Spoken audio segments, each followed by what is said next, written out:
Assalamualaikum warahmatullahi wabarakatuh. Selamat datang semuanya di channel saya, Nurmaya Siti Maulidah. Biasa dipanggil Maya. Nah, di sini di video kali ini saya akan mempresentasikan pengembangan media pembelajaran konvensional sederhana. Oke, langsung saja kita ke materinya. Nah, sebelumnya teman-teman tahu nggak sih pengertian media konvensional dalam lingkup pendidikan masyarakat? Pasti banyak yang belum tahu ya. Oke, jadi di sini aku akan menjelaskan nih apa sih pengertiannya. Nah, media pembelajaran konvensional itu adalah sebagai alat dasar untuk menyebarkan pengetahuan, mempromosikan pengembangan keterampilan, dan mendorong keterlibatan masyarakat.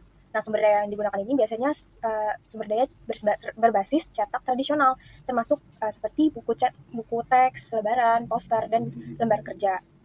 Nah, media pembelajaran konvensional ini lebih bisa lebih mementingkan aksesibilitas, keterjangkauan, dan fleksibilitas. Lain hal, tidak seperti teknologi digital yang harus memerlukan konektivitas internet yang baik untuk bisa diakses dan juga harus ada perangkat digitalnya. Tetapi kalau media konvensional ini dapat berupa bahan-bahan fisik, bahan cetak seperti yang dilakukan saya dan teman-teman saya pada tahun kemarin.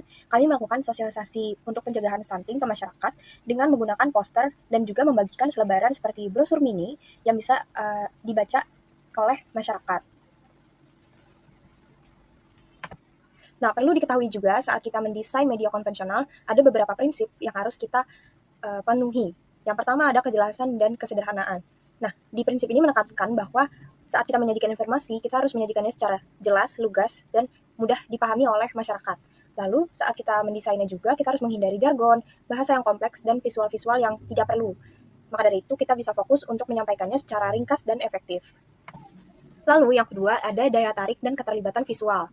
Saat kita merancang media konvensional, visual itu harus dirancang dengan baik, seperti menambahkan foto, ilustrasi, dan grafik. Itu dapat meningkatkan daya tarik dari si materi yang kita buat.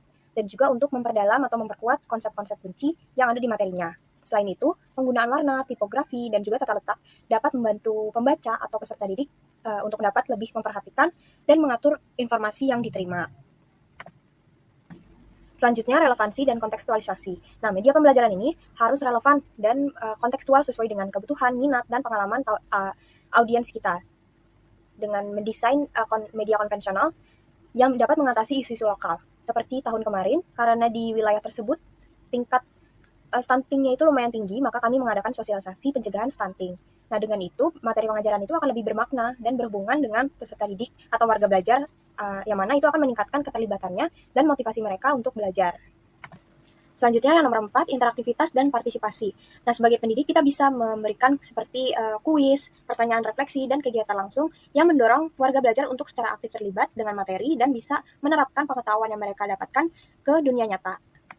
Yang kelima ada aksesibilitas dan inklusivitas. Dalam suatu komunitas masyarakat, pasti tidak hanya ada satu individu yang berasal dari latar belakang yang sama, tetapi berbagai individu juga berasal dari berbagai latar belakang, kemampuan, dan kebutuhan belajar yang berbeda-beda. Maka dari itu, bahan ajar itu harus dirancang dengan mempertimbangkan faktor-faktor seperti keterbacaan, kemahiran bahasa, kepekaan budaya untuk memastikan bahwa setiap anggota masyarakat itu dapat mengakses media pembelajarannya.